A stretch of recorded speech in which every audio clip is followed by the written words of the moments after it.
I just put them in my lap. Hey, everybody. Welcome to Vince. This episode of Vince is brought to you by Blackout Coffee. It absolutely is. It actually should be in my teleprompter, but it's not because we've got a great operation here. Blackout Coffee, the official coffee of all of us here at Silverloch. Go to blackoutcoffee.com/Vince. Use the code Vince. That's VINCE for 20% off your first order. Blackout Coffee. Speaking of blackout, I think that's why it wasn't in my teleprompter. Justin had a long night last night. We were celebrating Justin. He graduated from college, and now we've got him full-time, so we can torture him relentlessly. Great to have Justin here. Great to have you here with us, as always. We have a very special edition of this program today. It is, for those of you playing along at home, Frank Fugazi Day here at Silverloch, and we can't wait to discuss it. All ahead on this show. Vince. Oh, that's right. I got a new spot. I'm blackout now. Hey, do you think about aging as much as I do? I've noticed as I've been getting older, my energy has definitely gone down a bit. Things are a little more painful. Getting up out of bed in the morning. Whoa, what is that? I've been trying to figure out ways to get my energy back. And I'm so excited to share with you guys C15 from Fatty 15. It's the first essential fatty acid to be discovered in more than 90 years. Fatty 15 co-founder Dr. Stephanie Venn Watson discovered the benefits of C15 while working with the United States Navy. And based on studies, we know that when our cells don't have enough C15, they actually can age faster. Don't believe me? Look it up. I did the research myself, and I love this. It's great for me. Fatty 15 can help repair and protect age-related damage to cells and help activate pathways in the body that repair mechanisms that support our overall wellness. Fatty 15 is a science-backed, award-winning, vegan, 100% pure C15 supplement.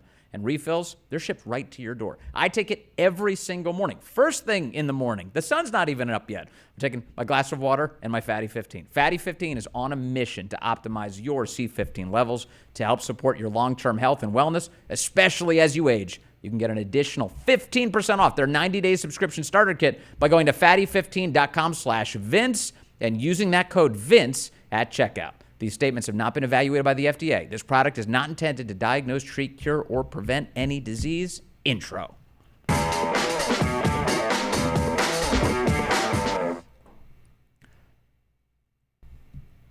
All right, here we are.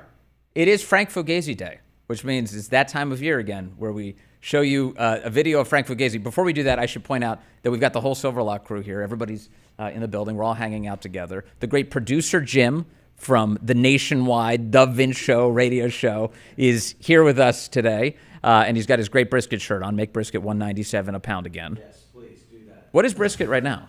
It's like $4 a pound at least, and that's just for select. When you get to prime and everything, you're talking $7-8 a pound. It's and ridiculous. what do you go for? Dang. Do you go for prime? I like to cook prime. Special occasions. But you know what? You can do select and make it taste good if you know what you're doing. I believe. Well, he knows what he's doing. He's very good. We were just talking about getting a smoker here at the studio, Yes. so every time Jim visits, he can cook for everybody. That's what I want to do. And then the fabulous Hayley Caronia is in the house today from the Nightly Scroll. Hayley has been scrolling for your viewing and listening pleasure for some time now, since Yes. the beginning of March. Yep. Yeah. Beginning of March. And I scroll for, I don't even know, 14, 15 hours a day just Yes. to get the best content that no one's seen yet. And did So. you start scrolling once you got the job, or No, were I've you been scrolling long before that? Oh, I've been scrolling. Yeah. I did a weekly show with Fox News Digital called Screen Time because my screen time was so high. That's where it all started. Yeah. But then when I came here, had to, change up the segment name. So now it's scrolling time. But it all stemmed from how high my screen time has been. Well, I'm glad you've been able to turn that into something Yes. useful. Most of us can't Most of us figure are out a just way to addicted, do that. yeah. Well, it's great to be able to do this today. This is the conclusion of my week in Florida, and it's just been an absolute blast to be here. And it's nice to get all of us together. Oh, and look who else is in studio. And he loves brisket too. That's major. Yes, I bet he does. He adores. The meat doesn't have to be smoked. Any meat will be fine for Major. Major has traveled all the way to Florida to be here with us.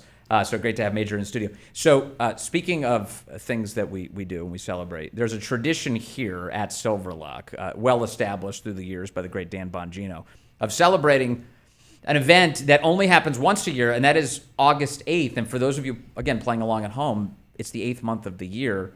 And you get those two numbers together, 8-8, and there's a guy called Frank Fugazi. He goes absolutely wild for this date in history. Take a look. Frank Fugazi in his historic assessment of those two numbers. We have to understand the adversary and the threat we're dealing with. And if we don't understand how they think, we'll never understand how to counter them.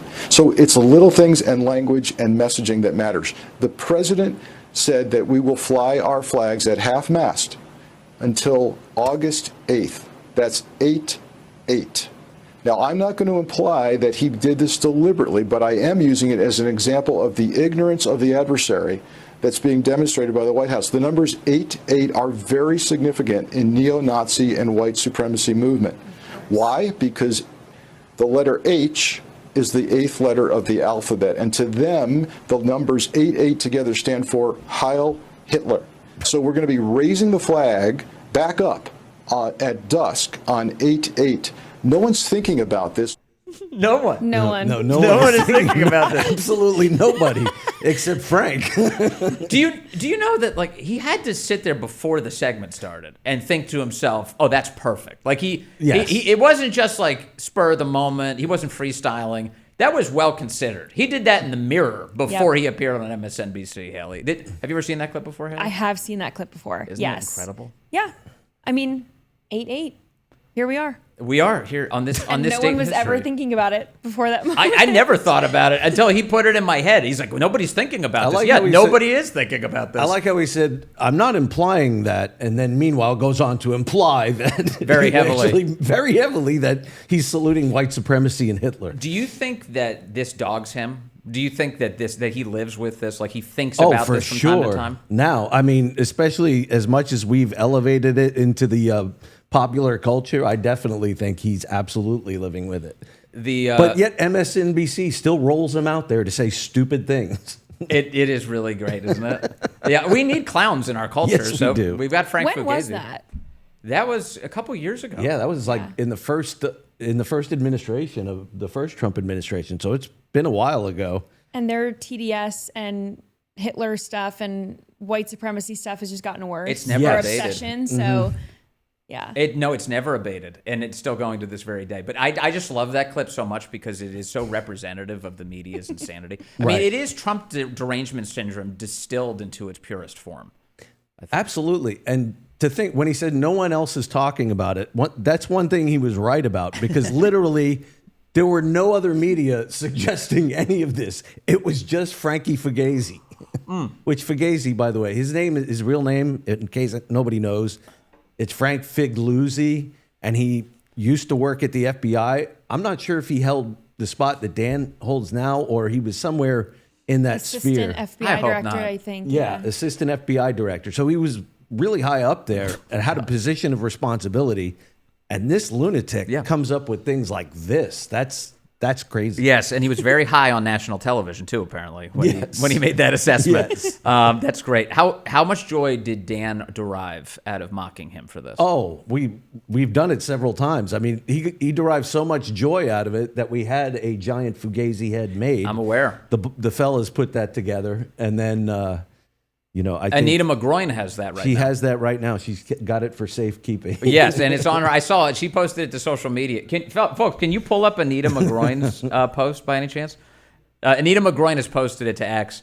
They're protecting the gigantic Frank Fugazi head, and which is really nice of her, because previously it sat on this shelf. It sat actually so high on this shelf that you couldn't see it when they launched this Right. studio. But luckily, Anita's been making it public. Oh, and very in case aggressively. nobody knows why we call him Fugazi, because if you saw the movie Donnie Brasco, you would know that they talked about what a Fugazi is, and in Italian or in the Italian culture overall, it means it's a phony. It's a basically. fake. That's what it is. It's a yeah. nonsense. It's fake. Yeah, Yes. and that's Frank. So what he was saying on television was a Fugazi. Hilarious. Anyway, so it's 8-8. Congratulations to everybody who celebrates. Appreciate Just you Frank. being here with us. Okay, I need to get to something here with you in particular, Haley. Okay. Because I saw your show earlier this week, and you said, I'm not talking about Sydney Sweeney anymore. I'm done. This whole Sydney Sweeney thing, I'm sick and tired of it. I got to move on. And I'm here to tell you, we're going to talk about it. Okay. We've got to bring up Sydney Sweeney, and here's why. The New York Times today is trying to convince everybody. They're trying to gaslight you into believing that this whole Sydney Sweeney drama was an invention of the right. That the left never once was angry that Sydney Sweeney has great genes. Well, that's not true. It's not true? You sure about that? The New York Times is telling you you're making this up. Well, we know that we can't trust the New York Times. But no, the left, I saw all these videos on TikTok all week long about how they were pushing, American Eagle was pushing eugenics, and that was what fueled the left's hatred of Sydney Sweeney. Also, the fact that she was sexualizing herself, they didn't like that aspect of the ad. So yes, the left was angry, and then we rushed to defend her. That's what happened. The Good Morning America, remember, early in this, they featured a supposed expert by the name of Robin Londa, and she said that the idea, this is the quote, the idea that she has, quote, good genes has ties to the American eugenics movement. This was on Good Morning America. American eugenics movement, and she said it weaponized the idea of good genes to justify white supremacy. So I'm pretty sure that actually happened. She does have good genes. And yes, she happens to be white. White people aren't the only people who have good genes and are beautiful. Beyonce did a very similar ad about having good genes. She's gorgeous. That doesn't mean that other people aren't also gorgeous, but this was her moment. She is the Hollywood it girl. Of course they chose her. Everyone's talking about her. She's in every movie, every show. She's very popular. Who else would you want to sell your jeans? Is it because she's hot and popular that they're so resentful? Is that what animates all of this? I think so. Yeah. That's the issue, isn't it? Yeah. It's like if she was just frumpy looking and just did this, if she was... well, they would love her if she was frumpy looking. If it was Lena, if it was Lena Dunham, and I have great genes, we'd be like, who cares? Nobody cares. It wouldn't even be a thing. I think it goes even further than that. So if you look at American Eagle ads from earlier, like just a few years earlier, and they're featuring like Lizzo in these jeans before her massive weight loss and everything. They're looking for something to grasp onto. They don't want America to be hot again. They want to do the whole body positivity thing. I think that's a big part of it. So one of the ways that they wanted to make that work, it's like, okay, what have we done to Trump and everybody else on the right? We made him Nazi, so we're going to make her a Nazi. So let me just if we want to get philosophical for a moment, let's really dive into this. Beauty is an expression of truth. Like there's a reason that when you're attracted to something, when you see something that attracts you, it speaks to you on some sort of deeper level that oftentimes like we make it really shallow, but beauty actually appeals to you in a way that touches your soul. And so it's not just like attractive people, which of course that does happen, but attractive buildings, attractive art, like anything that sort of speaks to some higher power, like there's a truth to it that we universally share.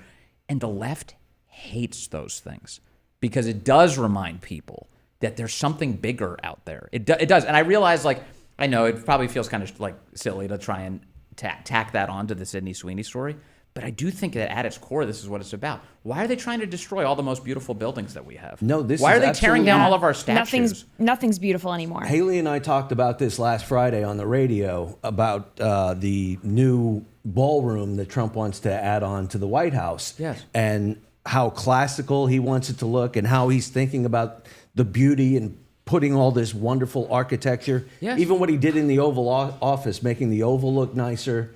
And we talked about, like, when you go to Rome, for example, and you're staying at your hotel and not a quarter mile up the street is a church that Michelangelo designed and built. Exactly. And you're looking at this magnificent thing that was built 1,000 years ago and wondering, why can't we do this today?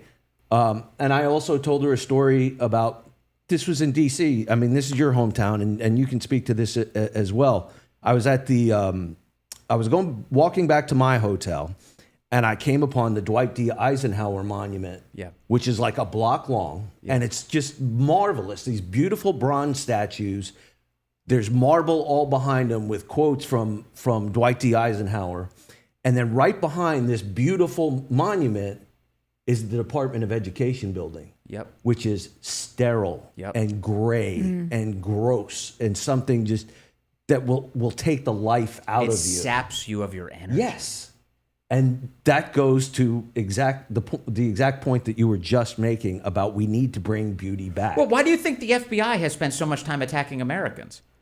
because they hate themselves Yeah. for working in that ugly building. The Hoover building it's soul sucking. I was in there, and that's exactly what I thought when I'm like, how does anybody even come to work here? Because it was gray and brown. You're not and- inspired. No. And then when they should point out to you, see the chains at the top? That's to keep the stones from falling off the wall and hitting you on the head and killing you. It's so crazy. Nothing's really intentional anymore. Like when you build something, it's how do we do this fast? How do we do this easily? How do we do this cheap?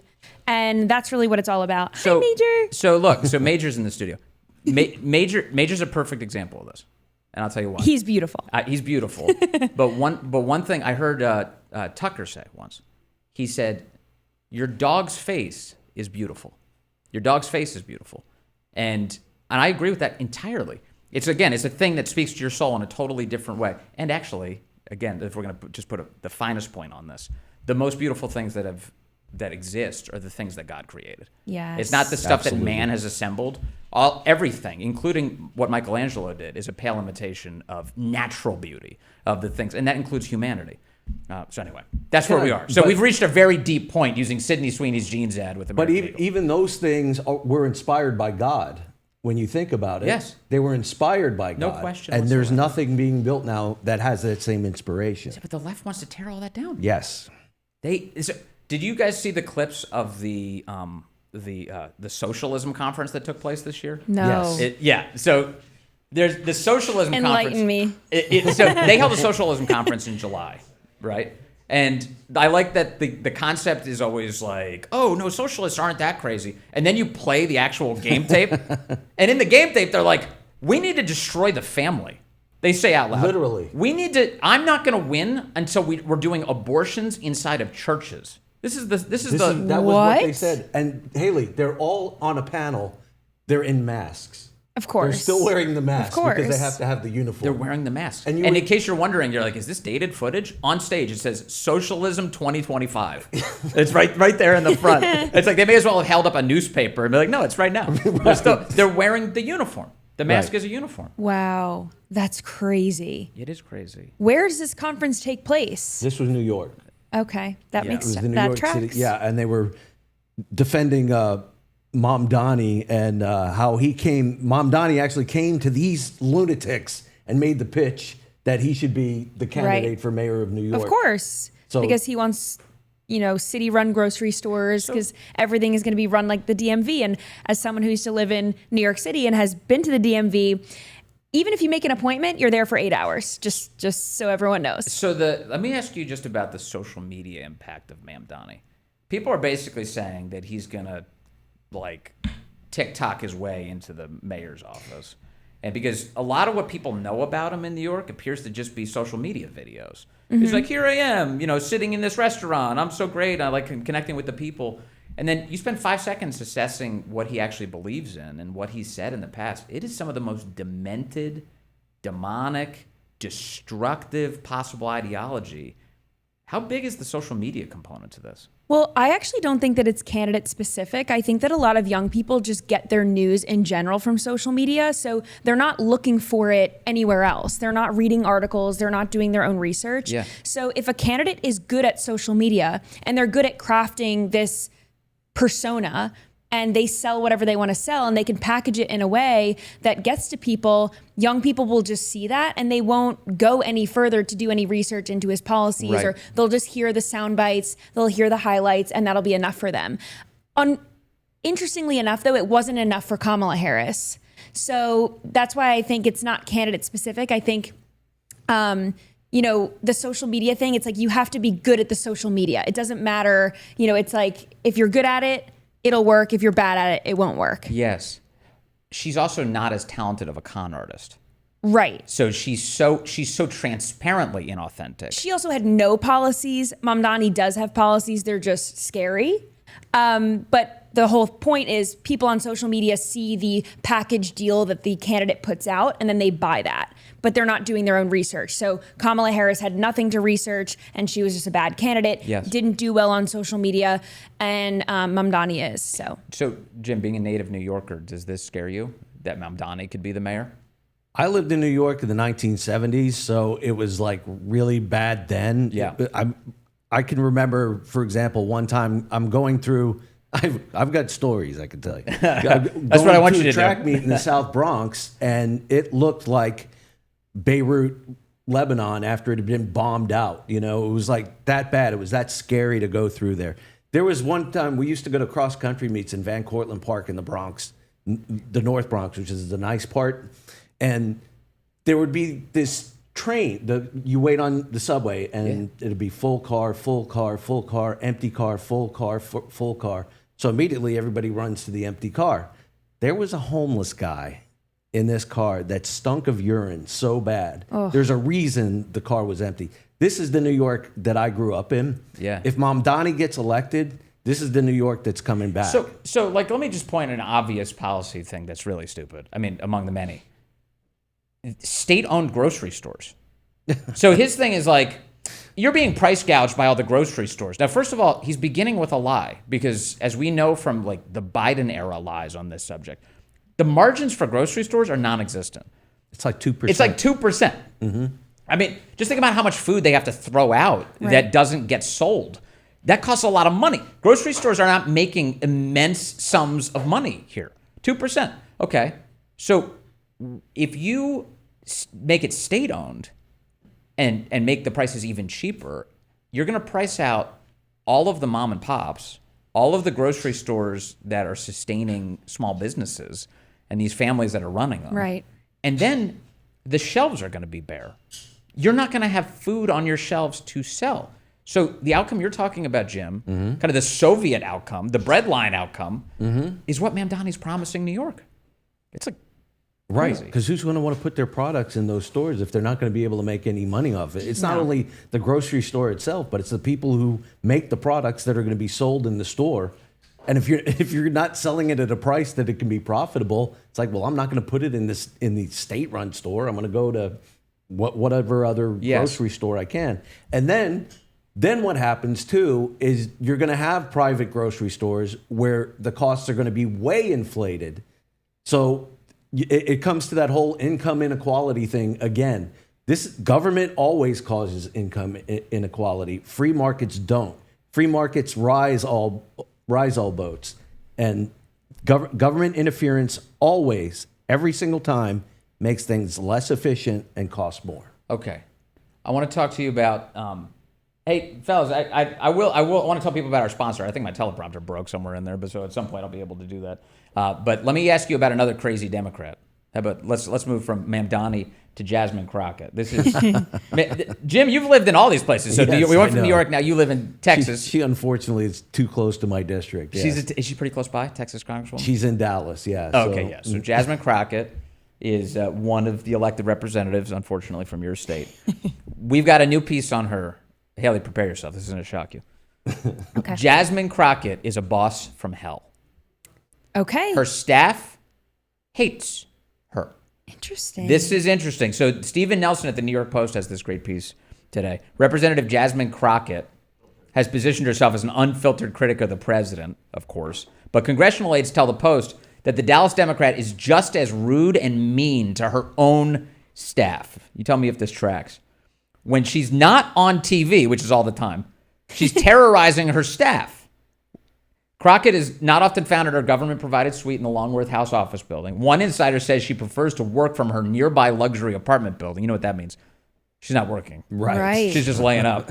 She's, quote, she's laying around her apartment, won't come into the office, and is really just indifferent to staff and will scream at them, the former aide said. She's never in the office. She's very disengaged. She does her bullshit that goes viral and then freaks out over the most random things. Of course, she needs to be... They need to ferry her to and from the short distance from the Capitol. They have a chauffeured car to take her back and forth. You know, and when she's just laying about all day, she's got to show up to appear on television and then say that Trump is racist, and then she'll throw a stapler at her staff, and then she'll head back to her apartment. Hayley, have you ever experienced a work environment like this? I haven't, not personally, but interestingly enough, I saw online a video, and this woman said, I know this is an unpopular opinion, but I've never had a good female boss. I would take a male boss 10 times out of 10. And the comments were in agreement. 100% in agreement. No one could say, yes, I had an effective female boss who was looking out for me, not in competition with me. So a lot of these millennial women that you would think have this feminist mindset, they're realizing they come into the workforce now, maybe Gen Z coming into the workforce now, and they're realizing women aren't effective leaders. They're good at other things. Maybe they're organized, maybe they're good at time management, but I don't think the corporate world is meant for them, and they're not good at being bosses. I'm sorry, these were Jim's lines. You were supposed to deliver those. No, Hayley, you're reading the wrong script. If I would have said that, forget about it. Oh, this is why I'm the token female on the panel. I can say no, it's great. It's great. So, but do you feel that way? You agree with that? I have had good and bad. Yeah. But I do think that I would rather have a male boss because I think they're good leaders. And I do think that when you have females in the workplace, there is a competitive nature where women aren't really looking out for women. They say all the time, women supporting women, not the truth. There are fundamental differences, of course, between men and women and the way they act in a workforce. I mean, one of the great things about women is that they're pretty dependable, actually. Women are dependable and will do the routine very well and very efficiently. Whereas men, they can be creative and they can be very good leaders, but they can also be time wasters. They will just like burn clock. And so there's no question that it's actually interesting. It's like there's something that's both sides really bring to the workforce, for sure. Well, the thing is, people don't want to talk about it, but there are distinct differences between men and women in the way their brains are wired to do different things. And I'm sorry to say it, but it's the truth. Say it, Men Jim. think Just say logically, women think more emotionally, and that's a fact. And I think it goes to your point, Hayley, that's why women bosses have a more difficult time with their employees because their emotional side of their brain, and I know I'm going to get it. No, go ahead. No. Say it. I've got a You're not going to offend me. The emotional side of their brain is in a battle with the logical do right side, and it kind of gets in the way of them being able to act correctly as a boss. The effect of that broadly is that probably all of us, we have a kind of a built-in prejudice to think, well, she's probably assessing this emotionally and not logically. So she's running uphill against her own biology and our general thought process about it. So yeah, I think you're onto something. And then you're only saying that because I'm a woman. It's like, no, maybe. Well, yeah. It's possible. It's possible. Yeah, it sounds like you have a guilty conscience, lady. Right. All right, hey, you already know the name Blackout Coffee, proudly the official coffee of everybody here at Silverloch, and there's a great reason for that. There really is. It's because Blackout is phenomenal. Which camera is on? Am I looking at this one? Okay, good. Just making sure. Hello, camera. This Blackout Coffee is the way I start my day every day. And you know what the great thing about being here in Florida at the Silverloch studio is? They have an espresso machine loaded up with Blackout Coffee beans. This is at a level that I don't even usually get. And it grinds them up, and then it makes this beautiful cup of coffee. A little bit of that, what do they call that, crema? A little crema foam at the top. It's just natural foam from the espresso. And then I sip this thing, and then my entire life changes. I instantly am a better person. It's great. It tastes like freedom. This is not grocery store junk. It is really good. Everybody at Silverloch drinks it. It's awesome. They've got a delivery program where they're going to periodically just deliver this coffee straight to your door so you can have that experience that makes you feel enlivened all the time. And so you should do that. You can pick your favorite roast, how you want it delivered, where you want it delivered. You get the discount. You get double the rewards, free shipping to your doorstep.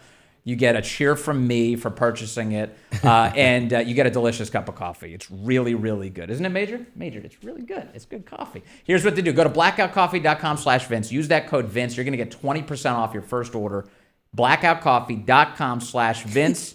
You like bold dark roast, flavored coffee, instant. Blackout's got it all. Real coffee, no compromise. Blackoutcoffee.com/Vince. Get yours now. So this is fun. I love hanging out with you guys. All of our various video monitors have completely gone out. And I think I've got video clips and stuff. That's Justin's They're crying laughing right at now us. in the booth. We're He's in like, the dark over here. it's a disaster in here. But it's great. It's He's wonderful. like It's a Nero. wonderful disaster. He's like Nero fiddling while Rome burns. He's like, they'll be fine. They don't need anything. Right. Meanwhile, I can't see you, chat. So whatever you want to say about Jim, now's your chance. The things that we're hitting today. Let's talk about somebody we all know.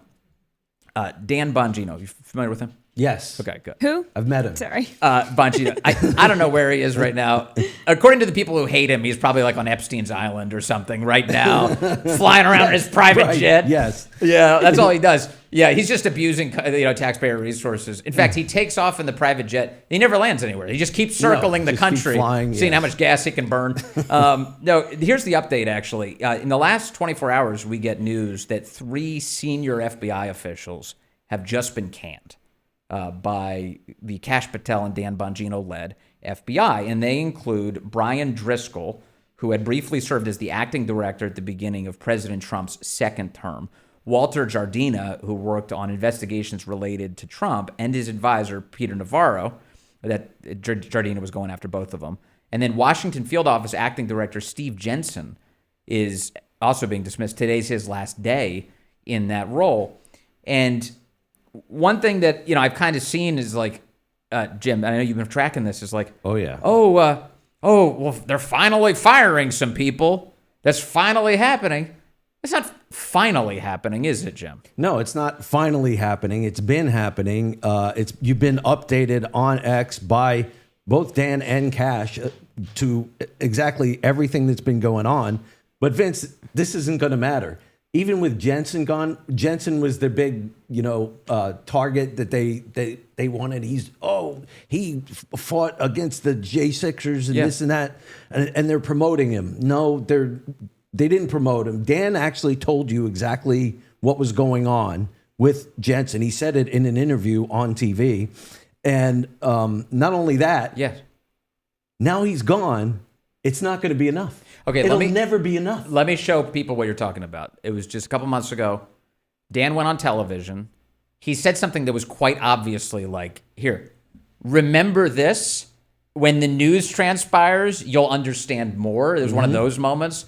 And of course, it was like everyone was like, yeah, whatever. And they just like ran on. I'm like, no, it's not whatever. The assistant director, seriously, the deputy director of the FBI said, this is an important thing to watch. Again, this guy, Steve Jensen, was made the head of the Washington Field Office. A lot of people pointed out, well, wasn't he involved in persecuting January 6 people?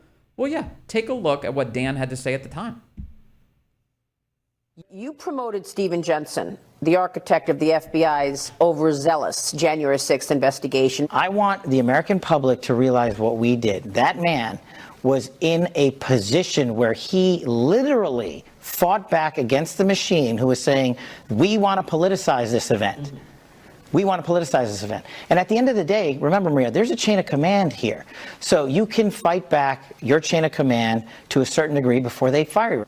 And Steve Jensen and other folks were promoted because they embody what the American public demands of FBI agents. To get to the bottom of something like January 6th and the pipe bomber case, for example, you need 3 things. You need people, you need information, and you need people with information. I'll allow the public to put that together and just wait, and you'll see. Nothing we're doing, nothing is by accident. People who are quote unquote. Okay. You see something like that, and you're like, yeah, whatever, you're just promoting Jensen. You idiots. I mean, how can you watch something like that and not think, well, that's interesting? Right. I think the key there is exactly what I think. I posted this after he said it, after I watched it on the interview. It was, you need people, you need information, and you need people with information. Put that together. It's not that hard. No, but okay, so like, Hayley, what do you think of that? What do you think of that arrangement? When he says that, what does that tell you? Well, it tells you that they're working. And it tells you that what this FBI is doing differently than they've ever done before is I think they're actually listening to federal agents about what they need and what support they need. Yeah. Director Patel has said many times that they're taking these agents out of DC. All these agents are just like stockpiled here in DC waiting to get promoted and make more money. And they want to be out in the field. So they're out in the field. They're doing things differently. It's not people at the top who think that they're the bosses. Right. We were just talking about good and bad bosses, right? This is indicative that they are good bosses because they're listening to what the people underneath them need and they're giving them that support. Also, the way that Dan presented that, when he says we need people, We need information. We need people with information. What that instantly made me think of is any criminal investigation that relies on one of the perps flipping against the rest of the conspiracy. Exactly. It's like, okay, wait a second.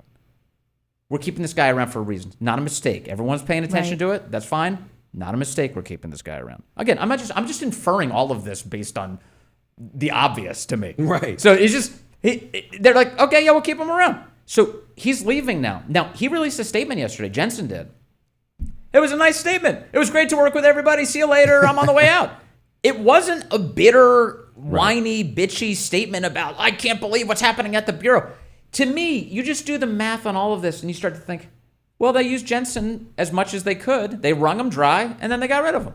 So whatever utility they had for this guy has been exhausted. Goodbye. Thanks for your help. Right. And in exchange for not raining holy hell down on him, everyone can go their merry way. He releases a statement about how great it was to work at the FBI. I think that this story is only made more interesting by the news we heard. And to the point we started with, which is like, how many people have been fired? Over 600 people have been fired, forced into early retirement, reassigned. This is not a story that the media have been telling. This is not a story that you're able to read all over the place. But it is a story that matters. Well, here's the thing. You said it's not a story the media has been telling. The media has pretty much kind of ignored everything that's coming out of the FBI. Yeah. Because they don't want to necessarily report on it. Either that or B, they don't even necessarily understand it. The problem is, and this goes, maybe you can speak to this too, Hayley, it's the people on social media. You have a lot of high-end influencers and a cross-segment of a certain population of people who just are completely against Kash and Dan at the FBI and are going to say anything that they can. These were the ones screaming the loudest for Jensen's head. Yes. Now that he's gone, they're going to ignore it and they're going to say it's not enough. More people should have been fired. They want it. They want everything done now. And, you know, it doesn't matter. They don't want any investigations into anything. They don't want things done the right way. Right. They would rather things go back to the Biden administration where we just willy-nilly put people in jail because we could and nobody was going to say anything. Yeah. And I'm not against people being aggressive with what they want. I think that's fine, including for people like our friend Dan. Like, he's a big boy. He's in the government. And if you're like, I want more information about Epstein, or if I want to see prosecutions of Russiagate, or I don't think Steve Jensen should work in the government. The cool thing about this country is you can vocalize that opinion, and those guys will hear it, and maybe it will place even more pressure on them to accelerate into the good thing. That's perfectly fine. But it's the bad faith attacks where you're like, what are you doing? And there's too many. What are you doing? Yeah, there's a lot of that out there. It turns out people have bad faith attacks on social media. Turns out, just a few. Yeah. But yeah, to your point, people are always going to be upset. I always say these social media haters, mostly on the left, but it's like, do you remember that childhood book, If You Give a Mouse a Cookie? Yes. If you give a mouse a cookie, he's going to want a napkin. He's going to want a glass of milk. He's going to want whatever. It just like goes on and on and on, right? Yes. These people, you give them an inch, they'll take a mile. They want to see what they want to see. And to your point about you have to do this the right way. We can't just the way that the Biden DOJ was making concerned parents at school board meetings out to be domestic terrorists and all these things. We can't act like that. We have to, now that we're in charge, we have to do it the right way. And on Epstein, like you said, recently, I want transparency, right? This is what I've been calling for the entire time. Transparency. But then there was a question about whether or not the DOJ was going to release the transcript of Todd Blanche's interview with Ghislaine Maxwell. Right. And I said, that could actually be dangerous if you're throwing out, if she named names and they don't have the evidence to charge those names or those people with a crime yet, that could be dangerous to release people's names if they don't have evidence of them being a pedophile or implicated, because that's just her saying it. So I'm like, I want transparency, but let's wait and do it the right way. Yeah. I will say, the last point on this, and then I want to thank some of our great sponsors here. Dan and Kash and Trump and everybody else, they've inherited the piss poor reputation of our government. Yes. Yeah. We don't trust anything. Mm-hmm. And so the reality is, even the guys we like when they're in that position face excess scrutiny. Exactly. Because they're inheriting the awful reputation of a government that keeps lying to us about everything. So, and they're the right guys to be in these Right. jobs. I mean, if you're gonna place anybody at the top and say, well, I trust them, I'm glad Cash and Dan are doing it. I'm glad Trump is there. I'm glad Tulsi's DNI. There's a long list of people that I'm very pleased are in this government. And they're battle hardened, and I think they're doing a good job. All right, more ahead. More and more Americans are all prioritizing their wellness. I'm one of those. I've been trying to prioritize my wellness. I don't always do a great job. You know, I had too many mashed potatoes last night. But my jacked up fitness machine is life changing. No more need to go to some gym far away or a couple of blocks away or even across the street. None of that. Right in my house, in my basement, I've got my jacked up fitness machine. I love it. I've been working with Don and the team over at Jacked Up Fitness for a couple of months now, and it's been a huge game changer for me and my family. I like it's got these adjustable pulley systems on two sides, both up and down, so I can do flies. I can do like all the the tricep pull downs. I can do everything. I can do everything on this machine. My daughter likes it too. She's a swimmer. She's 11 years old, and she does swim exercises on it. She does, she has the lat pull downs. I got a seat for the lat pull downs. She's doing all sorts of like stroke exercises, getting those arms, those wings going. It's great. It's great for the whole family. Get in shape. You can do it. Their all-in-one home gyms are already best in class. They've got the new X series. It's cool. The Power Rack Extreme Functional Trainer. It lets you do hundreds of exercises. The cool thing about the Power Rack Pro X is it has articulating pulley arms.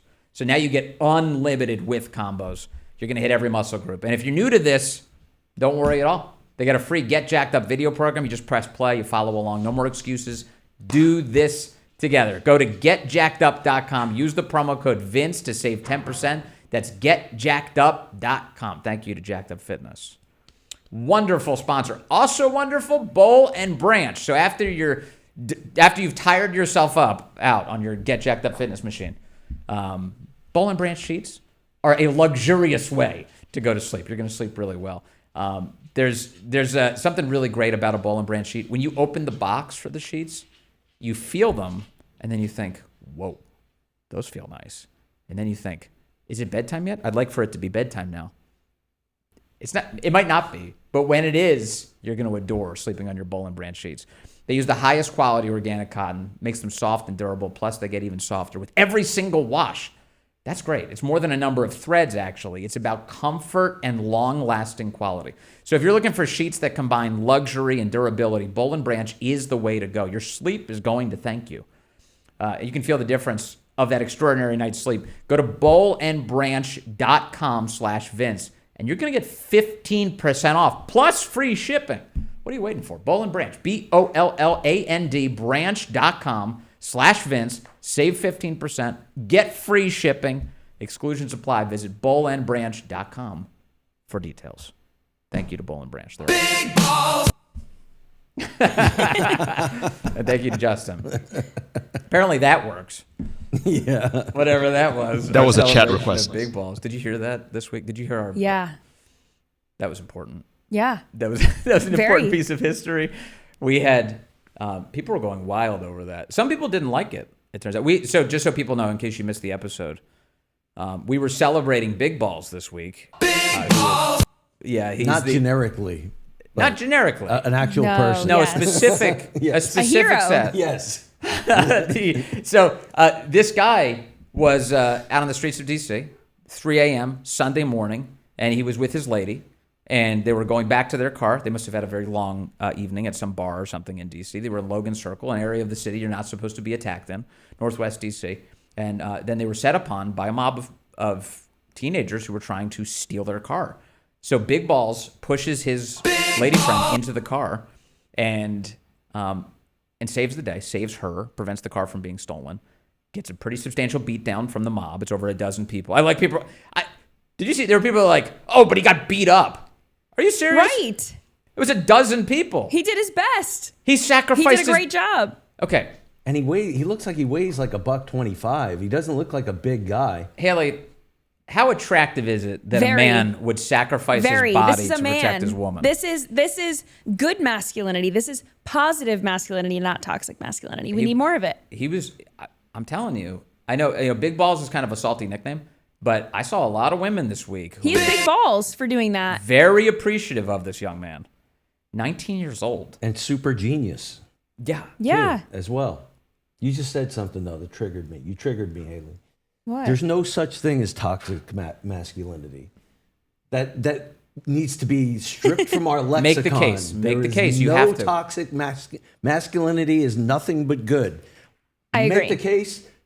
Humanity is still here. Humans are still reproducing. The reason because of that is because of masculinity. Yes. Because we are, as men, willing to go out and do what we have to do to provide for a family. Yes, you're right. You're wrongly ascribing toxicity to something that's just a fact. Masculinity is just a fact. Femininity is just a fact. And they're both needed. Yes. So needed. Yeah. So They to demonize complement one, each you other. need the other. Exactly. That's right. Doesn't make sense That's to the take other- down one. Yes, and the left is trying to get rid of that too. Yeah. They Everyone just has want to a be. feminine society all over the, like men and women. We're kind of androgynous even. Yeah. It's just like, it doesn't I have to matter. tell you, look at your microphone right there. You Yes. have a male end and a female end. That's true. If you had two female ends, we Wouldn't be work. hearing We wouldn't you, be on the Vince. air right now. No, we could not scissor our way into a broadcast. It wouldn't.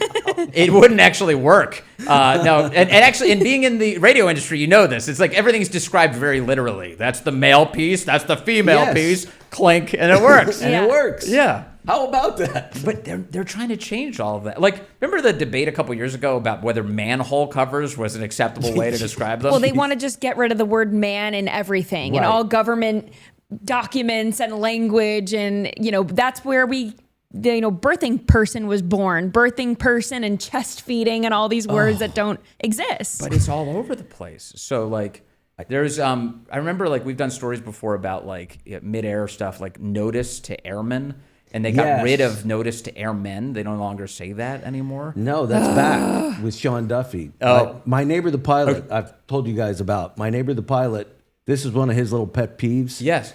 And he was like, I can't believe they changed it. It was notice to, they took out cockpit. It was flight deck. And now it's back to cockpit Yes. again. And notice to airmen became, I can't even remember what it became. Notice but to now it's back. aviators or something. Yeah, it's back now. Yeah. So Sean Duffy. No, it's that everything. back. So like we used to use the phrase stewardess, but nobody does that now. It's now flight attendant. They've Right. made it gender neutral or whatever. Although there's a lot of gender neutral flight attendants if you're flying regularly. But if you notice, it's also in Hollywood. Like everyone is now an actor. Like you're not allowed to say actress anymore. Right. Right. What I don't. The whole thing is maddening. One of my biggest pet peeves is in media when people refer to spokespeople or spokesperson Right. specifically. They're like, it's a spokesperson, and then I'll read the name, And it's I'll, a woman. and I'll always say on Yeah. there, like, actually, it's a spokeswoman or that's a Right. spokesman. Right. Like it's not a spokesperson. Why are we doing that? Well, Is there? Are we to be ashamed of our gender? Is that the point? What is the point of this, Hayley? Honestly, I'm thinking about it, but I think it's just leaving the door open for trans people, right? That's what this whole thing is about. Because if men can be women and vice versa, which is obviously false, but if you create the language that makes it comfortable for the trans community, then all the liberals are happy. But Probably it's- probably plays a meaningful role. That's why it's spokesperson, so that you're not saying one or the other, even though everyone is one or the other. Even if you're transitioning to one or the other, you're one or the other. It's I know. binary. And also, I think that this is like kind of a legacy of like people like generically thinking that it was like some sort of diminished position to be a woman. So let's like make everything the same. Right. So there's a lot of authors, for instance, female authors who don't use their first names, who use initials instead to conceal their gender when they're starting out their career because they think they're not taken quite as seriously because they're a woman. that it might J.K. hold them Rowling, back. are you thinking? Yeah, no, Yeah. J.K. Rowling is probably a good example. I don't know the origin story behind that, but that is typically the reason that female authors use their initials. Although then there's like C.S. Lewis Right. and G.K. Chesterton and like all these men who, did the same thing. So maybe it's just an author pattern. But that is, that is a thing. And we should get over it. I think it's just woke politicians, though, that are pushing this forward. Because if you asked women in the military or a female pilot, are you offended by the word cockpit? Women who are in this industry and leaders in this industry are probably going to tell you, no, I don't care. They grew up and their entire careers, it's been this one thing. They're probably thinking, what are we doing? It reminds me of when Pete Hegseth was asked, a reporter asked him about the women who were in the bombers, the B-2 bombers that dropped the bomb. And they said, you said our men out there, our boys out there. And he was like, are you kidding me? And seriously, I want to know. Ask the woman if she's offended that he said our boys out there. No, she's dropping I would say bombs. no. She's dropping bombs. She's probably on one of the nuclear badass. facilities. Yeah. Right. She's I the don't most think she's gonna badass be woman. She doesn't offended care. by that. Yeah. No.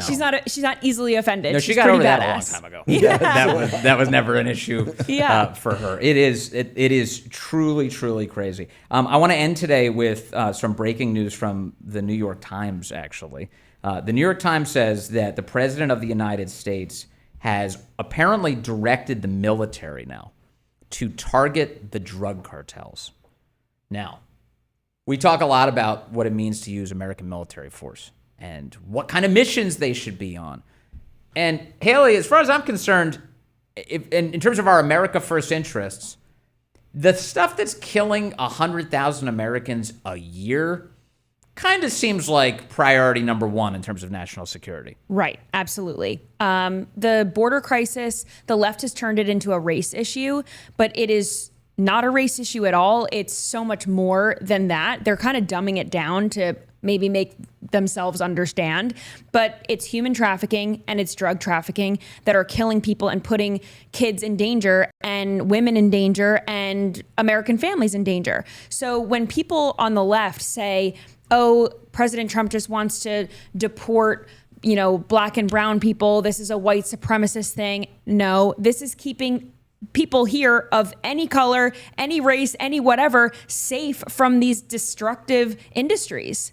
Yeah, big time. What do you think about this? Military strikes on cartels, Jim? When you think about what happened, especially in this last election and during the Biden administration, when they were trafficking people over the border, they were bringing drugs willy-nilly into the country, just, at will, basically getting them into the country. And when you think about the counties on the Texas border that had been blue for 100 years that finally said, we're going for Donald Trump because their lives were being ruined down there on the border. These are poor people, basically, mostly Hispanic, by the way, that were having their lives ruined by these cartels and the illegals coming through. And these people are just trying to make a living in the United States. And this is why those counties went red, because they can't handle this anymore. They have danger lurking right across that river. And right across that river is real easy to get across, or it was until Donald Trump took office. It's not a deep river in many areas, and it's easy to walk across, and it's not a wide river for the most part. They can see the danger, literally see the danger right across the river from them. Yes. They see the guns, they see the cartels. They found bodies, not only of illegal immigrants trying to get into this country, but bodies that have had limbs and heads cut off by these are actual terrorists. And if you want to go to war against something, the war on drugs, the way we have fought it for decades, has not worked at all. But this is a real war on drugs that can be waged, and I think it's a legit cause. But we are in a war that we haven't, you talk about a war on drugs, but we haven't really been fighting back against this war. 100,000 Americans dead. You throw money at it is what they do. Yes. That's it. And so President Trump is finally going to do it. There's been a lot of people who've talked about, this has to be done. And the president clearly has this in mind. And if every time you visit some sort of sad, once great, hollowed out town that is completely defunct and really whose only defining feature is drug use and sadness, it makes you think, I want to go to war to save this town. I want to go to war to save these communities. And so, obviously there's a right way to do this. You don't want to be caught in some ever never-ending quagmire and create more problems. But you do want to strike in such a way that you can stop this from happening again. I think that's a big deal. Amen. All right, let's end on a lighter note. All right, I've got one more I said one more thing, right. but let me change one more thing. This, I should not laugh at the video that we're about to play for you, but I was laughing out loud at it. This is the headline that I read this morning from the Daily Caller. Fire chief reportedly suspended after telling 10-year-old to shut the fuck up. Even before I clicked the video, I was laughing. I was like, you're not supposed to laugh at that. You're not supposed to. Take a look. This comes to us from Long Island. Shut the fuck up. You would fuck up. Shut your mouth.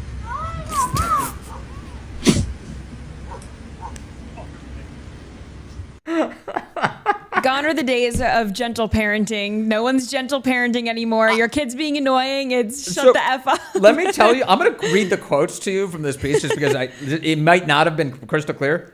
Shut the fuck up, the man appears to yell. It's like this with you every fucking week. I don't want to, the child says, as they're putting the child into the ambulance. Quote, I want to go home. I have a million questions about this. It's like this every week. Right. How often are they shoving this kid into an ambulance? What's going on? The kid is obviously a problem. She's the Kenny of their community. Yeah. Does she die in every episode? Is that the way this works? And the guy's like, you're always like this. He's screaming at her like they're a couple headed for divorce. Yes. Like they're obviously very familiar with each other. If the local law enforcement knows your name and they see you frequently on a weekly basis, you're doing something wrong. The kid is the problem. 10 years old. I don't want to. You do this all the time. Shoving her into the car.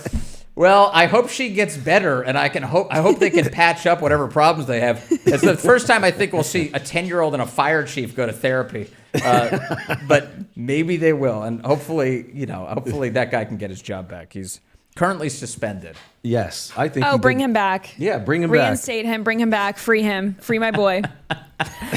Honestly, what's his name? We got to do. I know. We need an online campaign. We'll have to look it up. But in the meantime, what a joy it's been to hang out with you guys. This is so been fun. cool. It's It was been very nice to be fun. here in Thanks for Florida. having us. Oh my gosh, with the crew. It's not every day. I mean, first of all, I'm never here in Florida. Almost never. Producer Jim is almost never here in Florida. And Hayley, you've just been killing it. I'm on this island by myself, so it's good to have my colleagues here. You've been absolutely crushing it. Thank you for letting us use the studio. Good Oh, to of see you course. today. All right. That's it for this edition of Vince. Here's what I want to tell you, a little bit of housekeeping. On Monday, we're going to have a special edition. I'm interviewing Sean Farish. I am going to be traveling back to my D.C. studio from the nation's capital, from sea to shining sea. I'm going to be heading back there, traveling over the course of 2 days, Sunday and Monday. But you are not without content Monday. A great conversation with the ultimate Trump impersonator, a smart and a great guy, Sean Farish, will be with you on Monday. And then we're back live Tuesday from D.C. God bless you. We had a great time here. Major had a great time here. He's running around. He's harassing everybody right now. Great to see you. Thanks for joining us on this edition of Vince. Up next, live here on Rumble, is Steven Crowder. That's where you'll be shoved along. I hope you enjoy it.